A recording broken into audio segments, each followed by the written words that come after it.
بسم اللہ الرحمن الرحیم، السلام علیکم ورحمۃ اللہ وبرکاتہ۔ ایک مسئلہ حیا کے خلاف ہے، لیکن مسئلہ بہت زیادہ اہم ہے۔ روزے کی حالت میں اگر ایک عورت استنجا کرتے ہوئے اچھی طرح صفائی حاصل کرنے کے لیے فرج کے اندر سے دھوتی ہے، رمضان میں ہو یا غیر رمضان میں، تو اب رمضان میں اس طرح کرنے سے کیا روزہ ٹوٹ جائے گا یا نہیں؟ تو یہ مسئلہ دیکھیں کتنا اہم ہے۔ اب بہت ساری خواتین دیکھیں یہ غلطی کر رہی ہوگی۔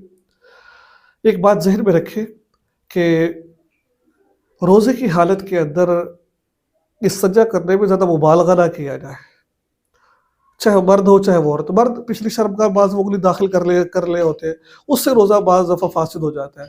اگر وہ اس مقام تک پہنچ جائے جہاں تک نہیں پہنچنا چاہیے تھے، بلکہ وہاں تک پانی پہنچ جائے، تو وہاں تک پانی پہنچ گئے تو نہیں۔ اس طریقے سے جو خواتین ہیں وہ استنجا کرتے وقت احتیاط کریں۔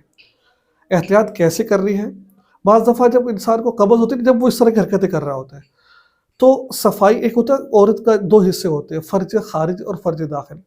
فرج خارج غالباً یہ ہوتا ہے جو اوپر والا حصہ ہوتا ہے، اور فرج داخل جو اندر والا حصہ ہوتا ہے۔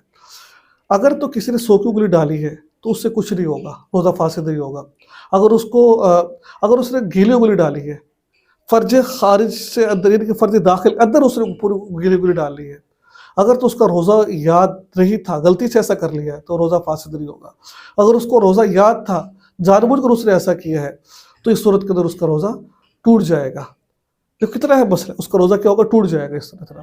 تو استنجا کرتے وقت خواتین کو چاہیے کہ وہ احتیاط کا پہلو استعمال کرے، زیادہ سیانی نہ بنے، زیادہ صفائی نہ کرے، احتیاط کرے۔ تو فرج خارج ہے جو اوپر والا حصہ ہے، اس کو دھو لے، اس سے کچھ نہیں ہوتا۔ فرج داخل اندر والا حصہ ہے، وہاں اگر پانی چلا گیا تو وہاں آپ کا روزہ فاسد ہو جائے گا۔ آپ کو بعد میں اس کی قضا کرنی پڑے گی آپ کو۔ تو یہ تھا آج کا مسئلہ، مجھے امید ہے آپ کو مسئلہ سمجھ آ گیا۔ دعا میں یاد رکھیں۔ السلام علیکم ورحمۃ اللہ۔